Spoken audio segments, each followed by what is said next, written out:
ఒక మోసానికి shirt pant వేస్తే అది చంద్రబాబు అవుతాడు. ఒక మోసానికి షర్టు ప్యాంటు వేస్తే అది చంద్రబాబు అవుతుంది. అబద్ధానికి రెక్కలు కడితే అవి చంద్రబాబు మాటలు అవుతాయి. మరోవైపు చూస్తే ఆయనకో విమానంతో పాటు ఒక హెలికాప్టరు, ఆయన కొడుక్కో విమానం, ఆ విమానంతో పాటు ఒక హెలికాప్టరు, తర్వాత ఆయనకు మద్దతు ఇస్తూ ఉన్న ఆయన గారి డిప్యూటీ సీఎం పవన్ కళ్యాణ్ గారికి ఆయనకు ఒక విమానం, మళ్ళీ ఆయనకు ఒక హెలికాప్టరు, అందరూ గాల్లోనే. ముఖ్యమంత్రి గారు కొడుకు ఒక పూట విజయవాడలో ఉంటే మరో పూట హైదరాబాద్లో ఉంటాడు. ఇంకో పూట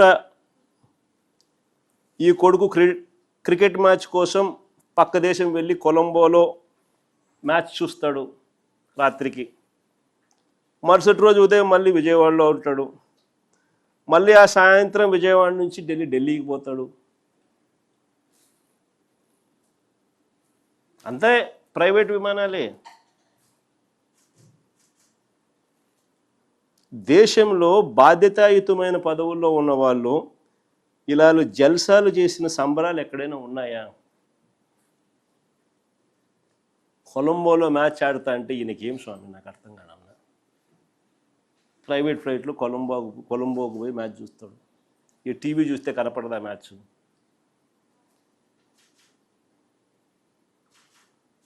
సరే, క్రికెట్ అభిమానివే అనుకో, టీవీ చూస్తే కనపడదా?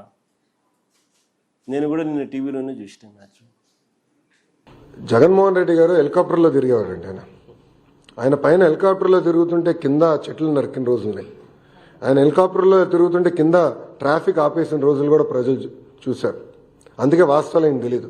ఈరోజు ప్రభుత్వం పైన, బడ్జెట్ పైన, ముఖ్యమంత్రి గారి పైన మాట్లాడిస్తే నిజంగానే నాకు చాలా ఆశ్చర్యం వేస్తుంది. పరదాల ప్రభుత్వం ఈరోజు పోయింది. అదేవిధంగా బూతులు తిట్టే శాసనసభ్యులు కూడా పోయారు. ఎప్పుడు లేని విధంగా ప్రజల కోరిక మేరకు ప్రజలకు ఏదైతే అవసరం ఉందో అది ఈరోజు బడ్జెట్లో మేము పెట్టుకుంటాం జరిగింది. ఎన్నికల ముందల వై నాట్ 175 అని పదే పదే చెప్పిన వ్యక్తి ప్రజలు 11 స్థానాలు ఇచ్చారు. ప్రజలే మీకు ప్రతిపక్ష హోదా ఇవ్వకూడదని నిర్ణయించుకున్నారు. అది ఆయన ఇప్పుడు కూడా తెలుసుకోకుండా, నిన్న చెప్పా వన్డే ముఖ్యమంత్రి కరెక్ట్గా హౌస్ ప్రారంభమయ్యే రోజు మొదటి రోజు వస్తారు, నాకు ప్రతిపక్ష నేత హోదా ఇవ్వాలి అని కోరుకుంటాడు, వెళ్ళిపోతాడు. మళ్ళీ ఎప్పుడు ఆయన కంపడు. అలాంటి పరిస్థితి మనందరం చూస్తున్నాం. ఇప్పుడు ఆయన ఆలోచించాలి, ఎందుకు 11 స్థానాలు ప్రజలు ఆయనకి ఇచ్చారు. ఆయన ఆలోచించాలి, ఎందుకు సొంత తల్లి, చెల్లి, కార్యకర్తలు, నాయకులు ఆయన నమ్మట్లేదని. మొన్న బ్యాలెట్ ద్వారా దాదాపు 67% ఓట్లు కూటమి అభ్యర్థులు ఆల్పాటి రాజేంద్ర ప్రసాద్ గారు, ఇంకో పక్కన రాజశేఖర్ గారు ఓట్లు సాధించారు. నేను చెప్పా, ఈవీఎం అయినా బ్యాలెట్ అయినా గెలుపు కూటమి ప్రభుత్వం. అలాంటిది ఈరోజు ముఖ్యమంత్రి గారిని కించపరిచే విధంగా ఆయన మాట్లాడారు. ఆయన మాజీ ముఖ్యమంత్రి జగన్మోహన్ రెడ్డి గారు ఒకసారి ఆలోచించారు.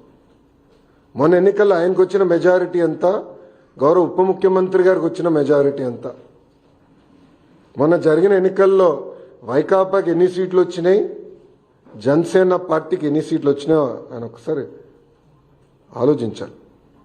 అంతేగాని నోరుంది కనుక ఇప్పుడు కూడా నేను అనుకుందే రైటు, అధికారంలో ఉన్న వాళ్ళని నేను కించపరిచే విధంగా మాట్లాడతాను, ఎగతాళి చేస్తూ ఉంటాం, నిజంగానే చాలా చాలా బాధాకరం. ఈరోజు రాష్ట్రంలో మీరు చూస్తే ఎప్పుడు లేని విధంగా మన అభివృద్ధి కార్యక్రమాలు మనం ప్రారంభించుకున్నాం. ఎప్పుడు రాని విధంగా ఈరోజు పెద్ద ఎత్తున ఆంధ్ర రాష్ట్రానికి పెట్టుబడులు వస్తున్నాయి. మీరు చూసారు, ఒక టీసీఎస్ కానీ, ఆర్సిలర్ మిత్తల్ కానివ్వండి, ఎన్టీపీసీ గ్రీన్ కానివ్వండి, రిలయన్స్ సిబిజీ ప్రాజెక్టులు కానివ్వండి, ఇట్లా అనేక పెట్టుబడులు ఎప్పుడు రాని విధంగా మన రాష్ట్రానికి వస్తున్నాయి. గత ప్రభుత్వం కనీసం గుంటలు కూడా పూడ్చలేదు. ఆ గుంటలు పూడ్చే కార్యక్రమం కూడా మేము తీసుకుంటున్నాం. అంతేకాకుండా ఎప్పుడు జరిగిన విధంగా సంక్షేమం కూడా మేము చేస్తున్నాం. ప్రజలందరూ ఒక విషయం గమనించాలి. 2014లో పెన్షన్ 200 రూపాయలు, చాలని పెన్షన్ని 2000 రూపాయలు మేము చేశాం. 5 సంవత్సరాలు 2000 చేశాం. గత ప్రభుత్వం 1000 రూపాయలు పెంచేదానికి 5 సంవత్సరాలు తీసుకుంటే మొదటి నెలలో మేము అదే పెన్షన్ ఇంకో 1000 రూపాయలు మేము పెంచాం. వికలాంగులకి 6000 రూపాయలు ఇస్తున్నాం. బెడ్కి పరిమితమైన వాళ్ళకి నెలకి 15,000 రూపాయలు ఈరోజు కూటమి ప్రభుత్వం అందజేస్తుంది. ఇంకో పక్కన అన్న క్యాంటీన్, గత ప్రభుత్వం అన్న క్యాంటీన్ మూసేస్తే మన ప్రభుత్వం ఏర్పడిందంటే 198 అన్న క్యాంటీన్లు తిరిగి ప్రారంభించాం. ఎవ్వరు ఊహించిన విధంగా 1 కోటి గ్యాస్ సిలిండర్లు ఈరోజు కూటమి ప్రభుత్వం ఉచితంగా అందజేసింది. ఇంకా ఇసుక కూడా మీరు చూశారు. కేవలం లోడింగ్ ఛార్జీలు, ట్రాన్స్పోర్టేషన్ ఛార్జీలు తప్ప ఇసుకను కూడా మనం ఫ్రీ చేసాం. ఇంకా మిడ్ డే మీల్లో కానివ్వండి, సంక్షేమ హాస్టల్స్లో కానివ్వండి, ఈరోజు ఫైన్ రైస్ కూడా మన ప్రభుత్వం అమలు చేయబోతుంది. ఇంకా మే నెలలో తల్లికి వందనం కార్యక్రమం కానివ్వండి, అన్నదాత సుఖీభావ కార్యక్రమం కూడా అమలు చేయబోతున్నాం. 5 సంవత్సరాలు వాళ్ళు ఒక్క డిఎస్సి వేయలేదండి. అసలు డిఎస్సి పైన మాట్లాడే అర్హత మీకు ఎవరిచ్చారండి? నిరుద్యోగులు మా పైన బాధ్యత పెట్టారు. మొన్న జరిగిన గ్రాడ్యుయేట్ ఎన్నికల ఫలితాల తర్వాత బాధ్యత మాకు పెరిగింది. అందుకే మేము చాలా స్పష్టంగా చెప్పా, 1 మ్యాన్ కమిషన్ రిపోర్ట్ వచ్చిన వెంటనే డిఎస్సి ప్రక్రియ ప్రారంభిస్తాం. ఇప్పటికీ టెట్ పూర్తి చేశామని చెప్పి అది కూడా ఈ నెలలోనే చేస్తామని కూడా నేను నిరుద్యోగులకు హామీ ఇచ్చాను. సో ఇట్లా ఇచ్చిన ప్రతి హామీ మేము ఒక పద్ధతి ప్రకారం నిలబెట్టుకుంటుంది కూటమి ప్రభుత్వం. ఇప్పుడన్నా జగన్మోహన్ రెడ్డి గారు వాస్తవాలు తెలుసుకుని ఎందుకు ఆయనకు 11 సీట్లు వచ్చినాయి, కార్యకర్తల దగ్గరికి వెళ్ళి గతంలో ఆయన చేసిన తప్పులు తెలుసుకుంటే బాగుంటుందని ఈ సభాముఖం ఆయన తెలుపుకుంటూ, దయచేసి గౌరవ ఉప ముఖ్యమంత్రి గారి గురించి కానివ్వండి, గౌరవ ముఖ్యమంత్రి గారి గురించి ఆలోచించి మాట్లాడమని నేను కోరుతున్నాను. ఈరోజు ప్రజలు వాళ్ళని గెలిపించారు. ఎవరికి రాని మెజారిటీలతో వాళ్ళు గెలిచి ఒక ముఖ్యమంత్రిగా ఉప ముఖ్యమంత్రిగా ఉన్నారు. వాళ్ళని కించపరిచే విధంగా మటుకు మాట్లాడితే మేము సహించాం. చాలా ఫర్మ్గా మేము కూడా మాట్లాడతాం. మిమ్మల్ని వదిలిపెట్టే ప్రసక్తే ఉండదు. గౌరవం అనేది ఇచ్చిపుచ్చుకోవాలి తప్ప ఏదంటే అది వాగితే మటుకు ప్రభుత్వం ఇక్కడ ఏదో కూర్చుని మేము వింటామనుకుంటే చాలా పొరపాటు పడతారని ఆయన కూడా తెలియజేస్తూ, ఇప్పుడు మీడియా మిత్రులకి అయిన ప్రశ్నలు ఉంటే దానికి సమాధానం చెప్పేదానికి నేను సిద్ధంగా. నారా లోకేష్ విద్యాశాఖ మంత్రి అయిన తర్వాతే విద్యా వ్యవస్థ నాశనం అయింది అనేది